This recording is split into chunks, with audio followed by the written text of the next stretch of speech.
I'm gonna ask you a simple question. Who is Wordgirl? Well, most of you would say a PBS Kids show character who blew up on TikTok with those power scaling videos and clips of the show being very, very funny. Others would say just a show they watched when they were young. Now, while those are true for me as well, after doing some research, I found another answer. Wordgirl is God. Wordgirl is not just a character. No, she's a definition. The basic idea of Wordgirl is terrifying when you go deeper, not just because on a power scaling level, because I can safely say I have found powers to this character no one else has known about, but that is not the furthest to it. This Wordgirl is not just her powers, she's her pain, and she's screaming, but her own mind and show is filtering it, and as a writer, I would like to talk about it for an hour to an hour and a half. Okay, kick off the ominous intro.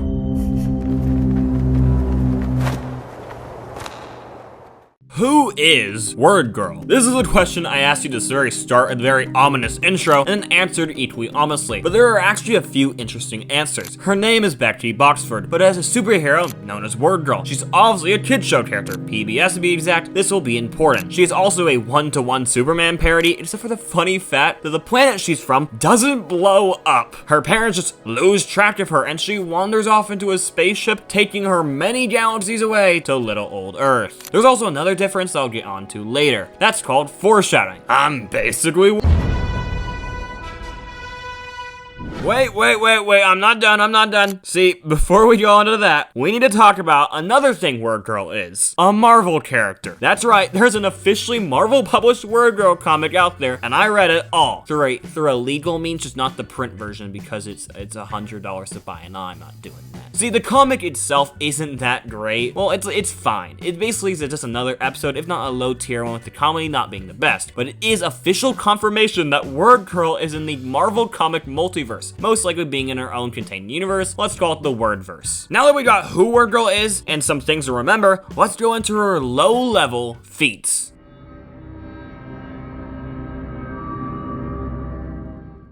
Okay, so Wordgirl is a superhero with a few powers, more than a lot of the Superman copycats and parodies. The basic ones are always flight, strength, and durability, with Wordgirl having all those, but also having super speed, super hearing, enhanced sight, and also apparently a cold breath, which she generates by freezing the air as it leaves her lungs, and she also sometimes sucks up the air like a vacuum into her lungs, so she just has super lungs. She also can sit on clouds, apparently. This is an actual ability in our wiki. I'm guessing it'll be very good against villains. It probably could kill Homelander with this one alone. She also is resistant to mind control, which could be a part of her genius level intellect. Oh yeah, I forgot to mention, Wordgirl being Wordgirl is, well, Wordgirl. Confused? Well, she's not, because Wordgirl has a complete understanding over all English language, every word, and theoretically other languages as well, as she's read hieroglyphics in Spanish, so theoretically she has access to all spoken or dead and written language. I'm sure that won't ever come up again. Oh, she also has invulnerability. That's neat. It apparently is because her body has some sort of super dense molecular structure and fully charged bioelectrical order to combat atoms when they try to damage her. So yeah, she's fully invulnerable. We'll get more into her exact durability. Guess how good this molecular force field is later. She also doesn't get cold, and can also breathe in space, which is something a good amount of Superman parodies can't do. So that's a leg up there, or I guess a lung. Two very, very strong vacuum-like lungs. Now that we have her powers set out of the way, let's go into the very basic feats she does with them. Okay, so you may be a little confused in like a minute once I start listing these basic, simple feats, as I couldn't find any, but there are some of her low-level ones. Wordgirl is able to bend metal bars, also flying through buildings without a scratch on her. She's also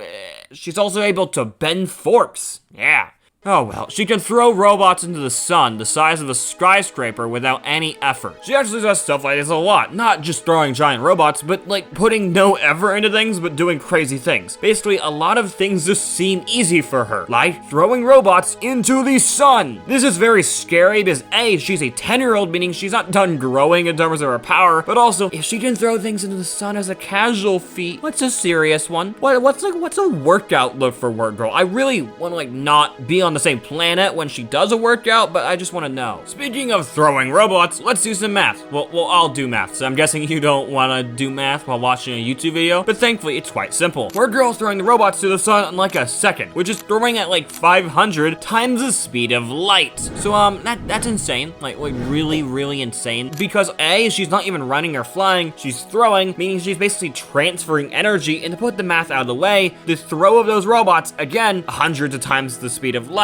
is hundreds of times that of the asteroid that killed the dinosaurs, or almost 15 magnitude earthquakes, which could destroy and vaporize the entire planet. So yeah, that's all in the good day's work of our educational PBS kids show Superhero. Next feat. Oh, and after looking at more powers she apparently has, I learned she has a sonic screech, which can damage people, which isn't scary at all, and probably will never need to be used to fight a certain evil Superman parody. But I'm sure that's all her powers. Okay, so we've established some of Wordgirl's low tier feats, which are honestly not that low, but there's another one I want to mention before we get to the universal, even multiversal breaking ones. Wordgirl basically tanking a nuke. Let me explain. There's an episode where a town-sized asteroid is heading towards Earth, and Wordgirl just catches it like it's nothing. Kind of like if you were lifting some heavy furniture. This is, to put it simply, insane. Something I've said so many times, I'm going insane, but I digress. She throws this big space rock hundreds of times the speed of light into space, which again is insane. And also because she catches it, she takes all the force of the asteroid hitting her, which is the equivalent of the Nagasaki bomb, and she doesn't even flinch. Okay, so we covered all the low-level feats I can really give you, and I can safely say, power-wise, Wordgirl's a pretty powerful Superman copycat. But why does that even matter? Why does it matter if this random kid show character is kind of strong and throw things at the speed of light sometimes? They're made to teach words. They would never use their powers for evil. They have no real effect over anything you care about. Oh, my sweet summer child. You haven't even seen Wordgirl being gaslit by God yet. But first, I like to do a little less math-heavy analysis of Wordgirl herself. Wordgirl's a sociopath and would kill Superman on Glee while reciting her alphabets. Okay, maybe. Let me explain. Superman is a pretty cool guy. Saves kittens from trees, saves the world from evil aliens, and does weird stuff with pink kryptonite. The Flash, pretty fast, but also a pretty good guy. Homelander, well, not a good guy at all, but he's a supervillain, so you don't expect him to. Same with every evil Superman. Now, is there every anime character ever that my horde of anime-loving audience wants to see? I know you guys probably wanted something like a Bleach video, or a Freerun video, or even Dan, but no, you're getting 40 minutes of Wordgirl. Speaking of Wordgirl, she's probably also a good guy, being a superhero and being like, what, 11? So she couldn't possibly have any evil intent, except when she drops animals off skyscrapers and plays catch with them across the planet against their will. Yeah, that's a high-level feat we'll talk about a little bit, but the moral analysis is that Wordgirl is insane. The animal in question is Huggy Face, a fully sentient living being who just looks like a monkey. He can even fly a spaceship. So not only is she torturing an animal, but she's torturing a sentient being who has no ability to vocalize in words, her favorite thing. And of course, his screams can't be heard across the planet. Except they can, because she has super hearing. Basically, to put it simply, Wordgirl, or Becky, has an extreme ego and is very selfish. This actually is on her wiki, and her main weakness being ego and discounting other beings and their worth. Sure, she figures out in the end of every episode usually. It also has a very similar train scene with her own version of Omni-Man where she proclaims the value of a human life. No, literally, watch. Before me, you had a ton of trouble with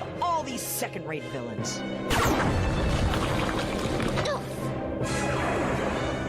I encouraged you. I listened to your boring stories. I taught you how to be a decent superhero. Without me, you were nothing. Side tangent aside, Wordgirl wouldn't really just go rampaging and destroying everything yet. She still has a large ego though, and is selfish and ignores a very important rules, like physics. Now that we've covered Wordgirl being a menace, let's go into her high-level feats, speed feats, as that's where she's holding her strength.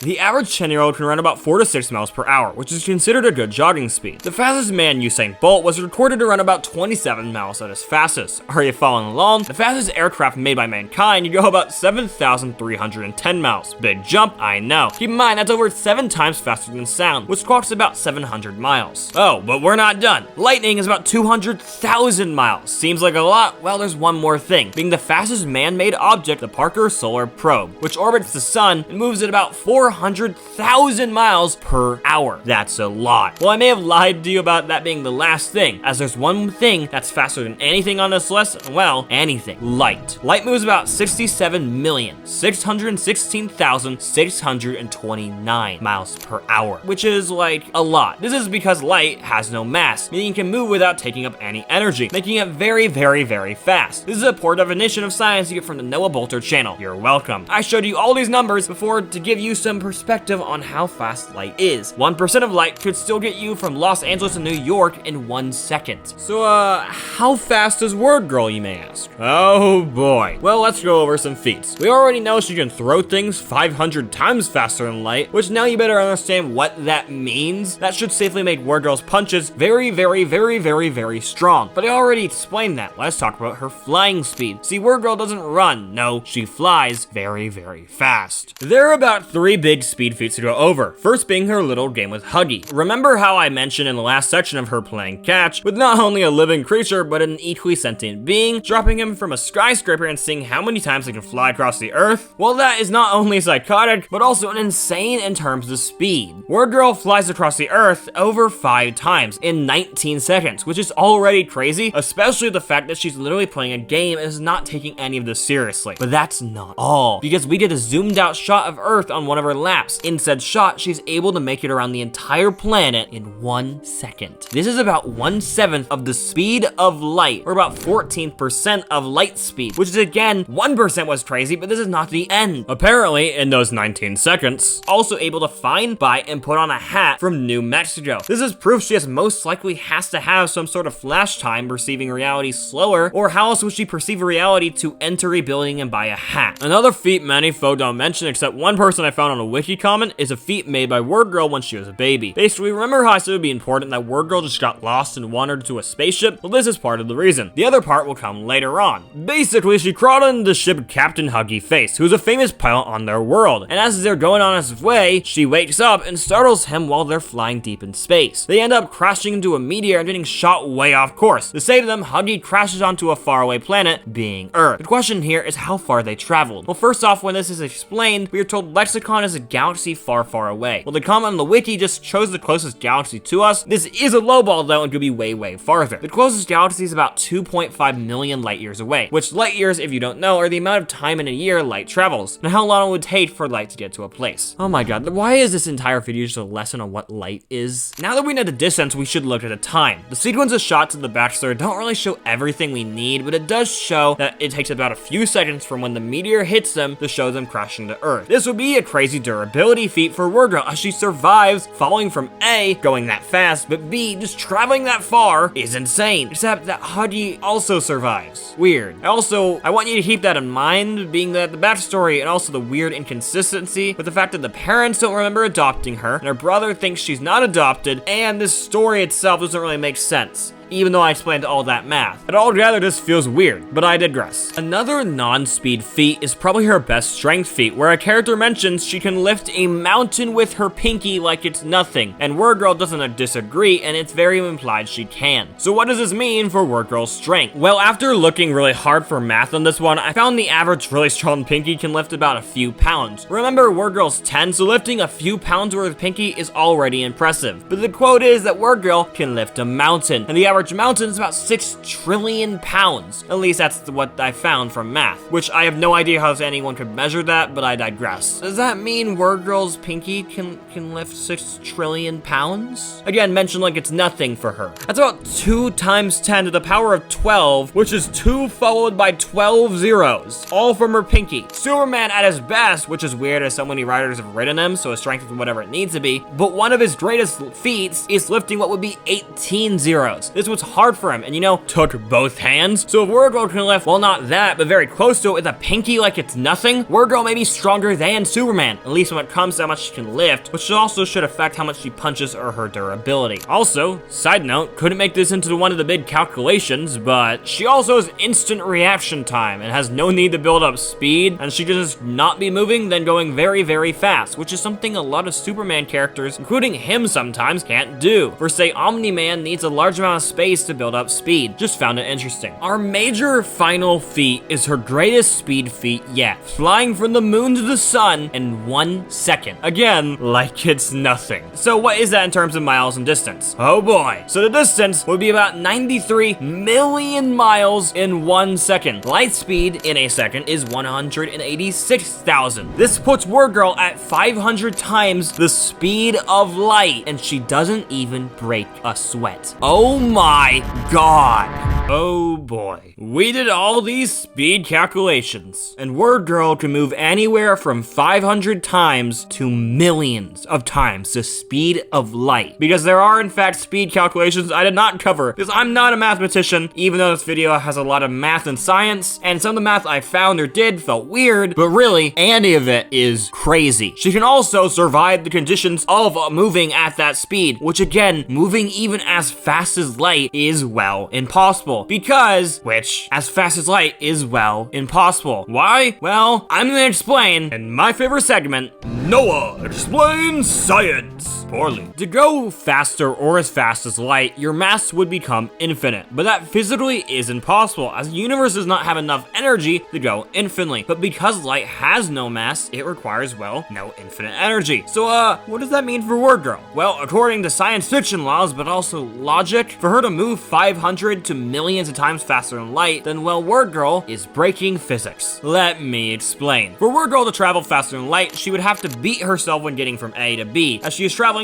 faster than light. We can actually see this as she flies, as she leaves a trail behind herself, which would be a visual representation of her outflying light. This would be breaking the concept of cause and effect. And to simply put it, she would become a vacuum that sucks up all mass in the universe and basically destroy everything, and should technically be able to time travel, if not already technically time traveling, as she beats light to the place she is traveling to. Still with me? Well, to put it simply, after doing all the math and science, we found that Wordgirl does things that physically don't make sense. From traveling across the planet without, it blowing up, to throwing things so hard the entire planet should vaporize, along with the universe, as the energy output is over 100 times that of an asteroid that killed the dinosaurs. She also can survive Hiroshima, and her pinky alone has the strength to theoretically lift 30% of the universe. And with other noted feats, she has to be fully invulnerable, as she moves faster than light and can survive a literal asteroid. So the final question is, how is the universe not dead? Well, I think to get there, we must first cover a single power I have hidden from you. The greatest power a fictional character can even have. Fourth wall awareness.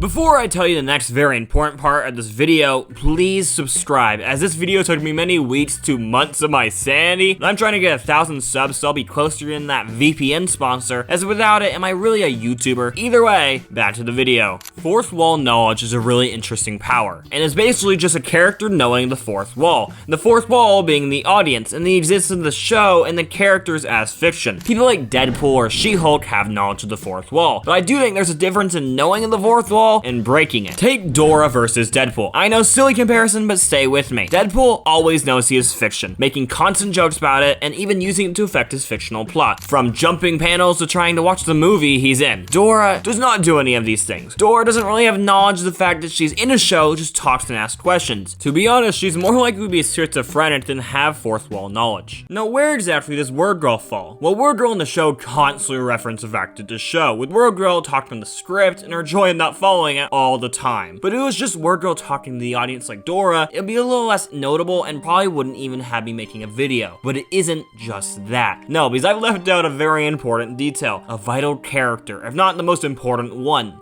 the narrator. All is as it should be. For now. Meet the narrator. I would put something on screen, but there's no one to put, as he's a disembodied voice. Or is he? Most kids' shows from Wordgirl's time have a narrator. There is an important difference. Like I said before, this show doesn't just acknowledge it's a show, but uses it as a key plot point. The part I forgot to leave out the last time was that the fourth wall breaks always include the narrator. Most Wordgirl fourth wall breaks are by talking to the narrator, and sometimes disobeying disobeying him. The narrator is an interesting character. He seems to have knowledge of all things, including the script and whatnot. Now that you know of the narrator and how Wordgirl interacts with him, I can bring up how this is an actual notable power. Because knowing the fourth wall and being a show is a very interesting detail, but without the next point, it's just a detail. The detail being, Wordgirl can warp reality and not just break the fourth wall in a talking sense, but physically break it. At first, I didn't really believe this as I couldn't find any examples of Wordgirl using a power to manipulate the world or affect anything from a fourth wall sense. She did sometimes trick the narrator and telling her things, and also somehow did something that was not in the script, and doing things the narrator somehow did not know she would do, meaning she can very much defy the script of the show she is in, but other than that, no real power, except for this scene. Why are you looking at me?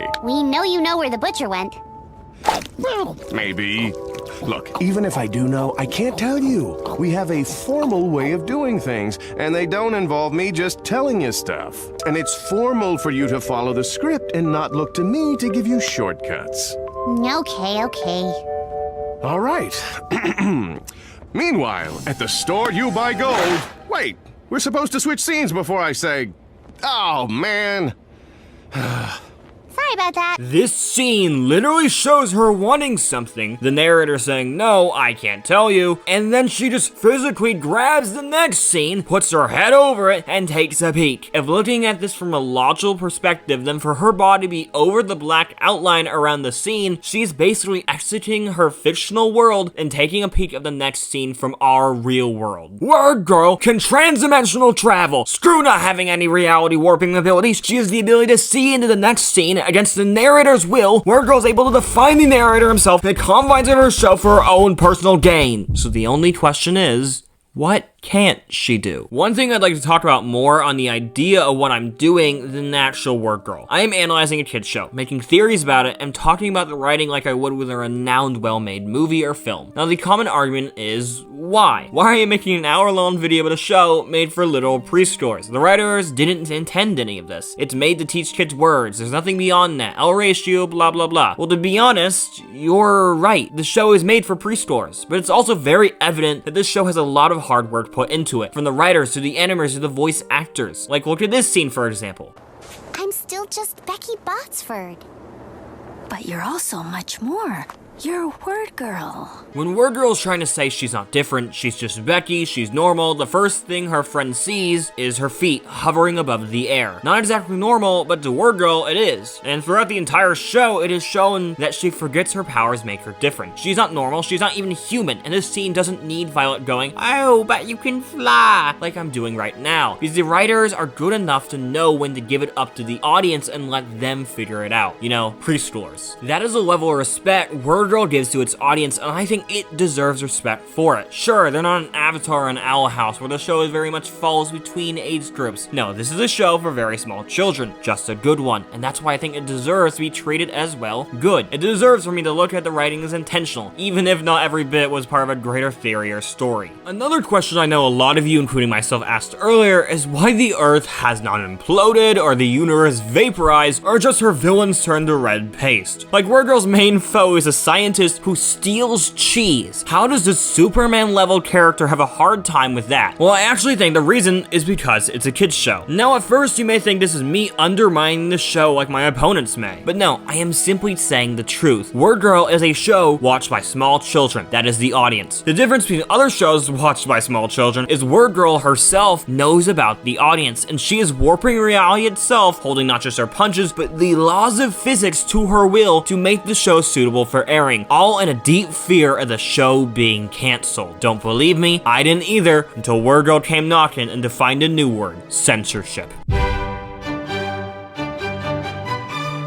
Wordgirl is a kid's show, meaning you can't show the world blowing up, because A, there'd be no more show, and B, that'd be a lot of death for a PBS show. Same with turning her enemies to paste. Wordgirl doesn't kill them because she's still a written character on PBS. But I feel like there could be an in-universe answer still, especially because Wordgirl and the narrator know about the outside world. So maybe the outside world's answer is the same as the in-universe one. The reason Wordgirl doesn't destroy the world every moment is because it's a kid's show. She holds back for the kids. There's actually a whole scene where she tells another hero to hold their punches, to build suspense, not for the villain's sake, but for the audience. Actually, I think I can break out of this pretty easily.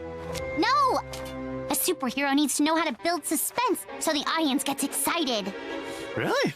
Okay, I mean, I'll never break free of this heavy cage with my not strong arms. In fact, I don't even have arms! Is it even possible to calculate what might happen? It is in fact possible because you have the calculator. That's just a bad nonsensical joke. I'm sorry, I don't know what I even just said. Okay, that's proof that she's holding back. In my personal theory with a little less evidence, if she has some sort of power over the fourth wall, maybe she's using that power over her fictional universe, putting almost a G-rated filter over everything so that physics itself stops her powers from causing chaos. Because even as she holds back her feats, she does do universe-killing ones. It could also be the narrator doing this, but I'll be going forward just saying it's Wordgirl doing it. Okay, we've covered a lot of stuff, but we're somehow still not done, and somehow it's gonna get even crazier. Try to stay with me. One question I had is why her parents didn't come looking for her. I said it at the beginning of the video, and now I'm gonna answer it. They should be able to, as another alien from their planet, being a villain, did so and was very easily able to track down Wordgirl. So why don't they? Well, I've seen some suggest the reason her parents don't come looking for her is because Lexicon, her home planet, is involved in an intergalactic war with another alien civilization. This would add on to why Huggy is a world-renowned space pilot, and also apparently was on a mission right as Wordgirl snuck on board. This is a fine and cool theory, basically leaving the parents unavailable or seeing Wordgirl being on Earth as the best for her. I really don't have much evidence against it, except him. Huggy is just so suspicious, very much trying to stop Wordgirl from revealing her identity to her adopted parents, who for some reason don't remember adopting her, or you know, a pet monkey. Huggy Face is also way older than Becky, as he was an adult when she was a toddler, driving the spaceship that took her to Earth. This is interesting because it makes sense why Becky wouldn't really want to go home, but why doesn't Huggy? He is a literal brother. He's a grown adult who goes on dates and flies spaceships. Why does he not want to go home? At first I could see it as it being the war, but like if there was a literal war, wouldn't someone mention it? What about Miss Power, someone from Wordgirl's home planet, or the narrator, or just Wordgirl as she has knowledge over the fictional universe, and in return should know exactly what is written in the script, meaning she should know about her origin. Plus again, everyone in the show is just so suspicious, I swear. For example, Huggy is practically tortured by the cast, mainly Wordgirl, by being treated as not only a sidekick, but a pet, put in literal diapers. This is a 30-year-old man. Why would he let this happen? Why doesn't he just go home, fight in the war if there is one, or you know, just go home? Unless he's not allowed to go home. Unless there is someone or something stopping him from leaving, forcing him to watch and follow Wordgirl's every move to play a part in someone's sick, twisted game. But no, that couldn't possibly happen, right? I would notice it, right?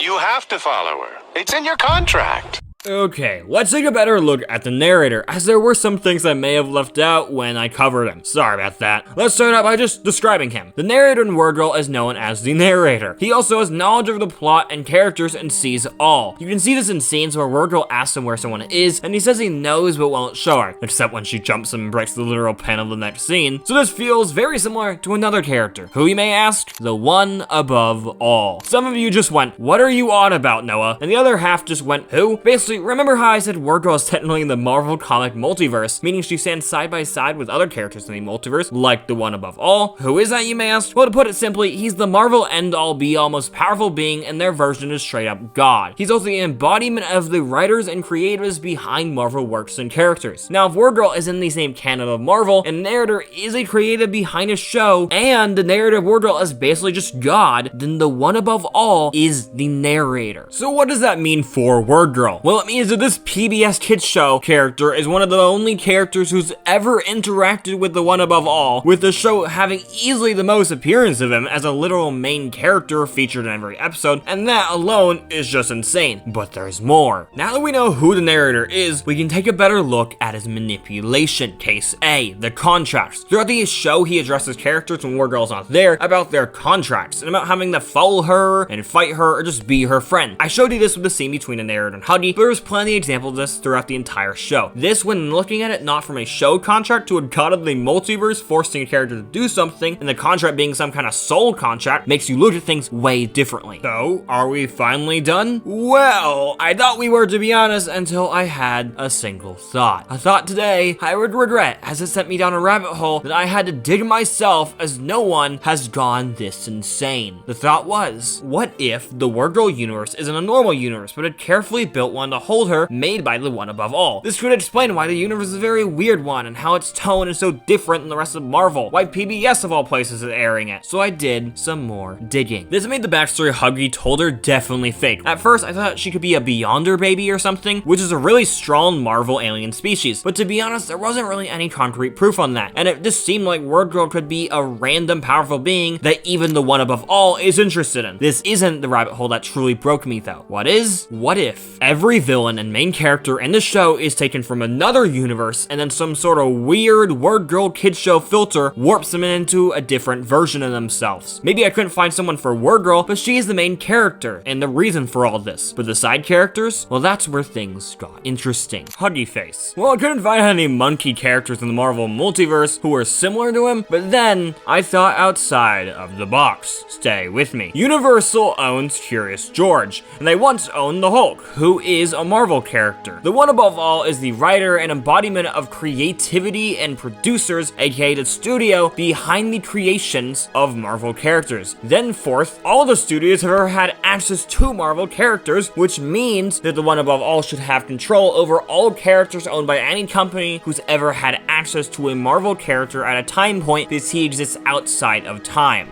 OMG, Curious George is in the Wordgirl universe, and he is a multiversal Wordgirl version of Huggy Face. His wiki even says he likes flying planes. You know who else likes flying planes? This intergalactic alien monkey, except he's not an alien, he's Curious George! He even denies in this fourth wall break interview in the Wordgirl comic published by Marvel! I knew this comic would be important!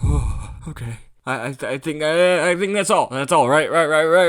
Wait, oh my god. If the one above all has access to all characters in the pantheon of any studio who has owned or had crossovers with Marvel characters, does that mean this comic run where DC and the MCU crossover is canon? Oh my god! The supervillain and Wordgirl Dr. Two Brains is Dr. Two-Face from Batman! They're literally the same person. They struggle with two minds. Both must feed their animalistic side or they'll be consumed. Both were scientists who were once friends with the hero, except one was stolen from his universe and made to a cheese-loving rat man to fight an 11-year-old.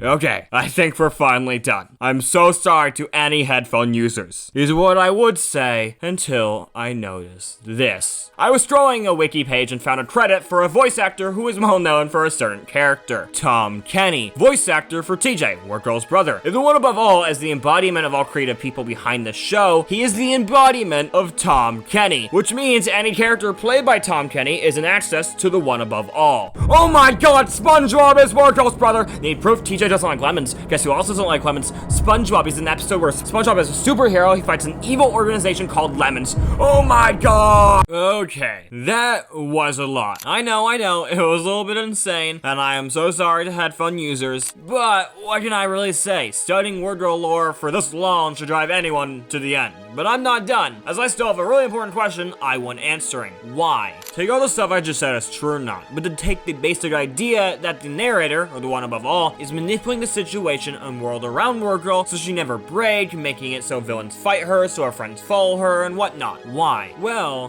think logically. Wordgirl has already been defined as a very, very powerful character, but not in terms of strength or speed, because there are plenty of characters who are also very speedy or strong. No, she's powerful because her ability to manipulate and break through the confines of her reality, and the narrator, or the one above all, must have known that. And throughout the show, we see her defying him and possibly his worry growing. His worry that she could break out. The worry that if she broke, that she stopped holding back, that everything he worked through would be broken. That's why every episode is a lesson for Wordgirl, so he can slowly try to contain her and mold her into something good. He uses villains as distractions, but also as examples of what not to be. He makes the audience and appealing to them and making sure everything was show friendly a big deal to her, because it makes her hold herself back, something he can't do. We know there is some kind of power imbalance when Wordgirl in that one scene I showed you jumps the scene change to find the scripted self, but also the one above all. He did not know that would happen. Wordgirl has the power to do things the supreme being of her omniverse doesn't know about or can't do. That is why her entire life is carefully built to hold her, to distract her, because if she breaks, the world is in danger. But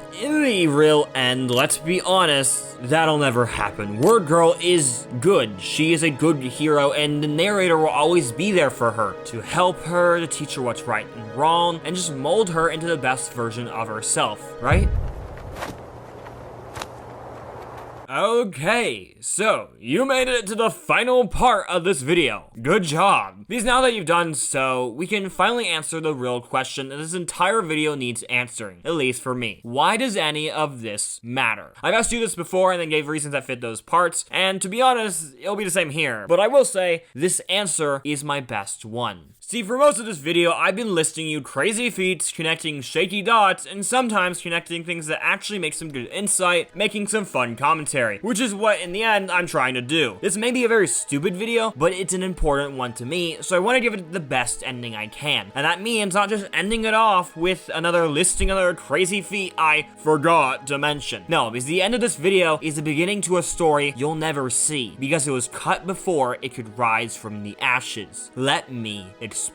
If you did not know, Wordgirl was cancelled, which is really funny because throughout the entire show, Wordgirl herself does make some slight hints that she is very worried about the audience and them losing interest. Meaning, if you think about it, this is like her worst fear come true. Now, the show ended with a finale that, even with how crazy this entire video is, this finale is what actually broke me. Now, what was the finale? Well, it was two things. First, it was really action-packed and really delivered on what the last few seasons of the show were building, with an overarching story between Wordgirl and another alien trying to manipulate her in being evil and helping both of them take over the world. It's beat for beat Invincible Season 1, really, but you already kinda knew that. See, what really made this ending crazy and memorable for me was the ending. See, in this finale, Wordgirl's best friend Violet found out she was Wordgirl. Becky tried to explain she didn't mean to lie, but Violet just felt too disconnected. Like, now that she knows Becky really isn't just her friend, she's Wordgirl, she's now a superior, not a peer, and that just breaks her, and Violet simply can't forgive Becky. I'm calling her by her name here because for the first time in her life, she isn't invincible. Sure, she can take a nuke or fight off an invasion, but she can't stop her friend from leaving. You'd think so, she knows everything apparently, but sometimes, even when you assume you know everything, you don't think of the least expected, marking off the possibility and assuming in your own answer because you've seen it all. Every episode goes the same way. Wordgirl fights bad guys, wins, and in the end, always has Huggy, her family, and Violet, until she doesn't. And guess what? That's how the show ends. The show ends with Wordgirl crying on her knees because she doesn't feel super anymore. But her friend says she's not even human. What does Wordgirl do? Her friends don't want her. Her mentor just turned out to be an evil supervillain, Omni-Man her way into Earth, and her life is just falling apart. Well, she could go to the narrator, except,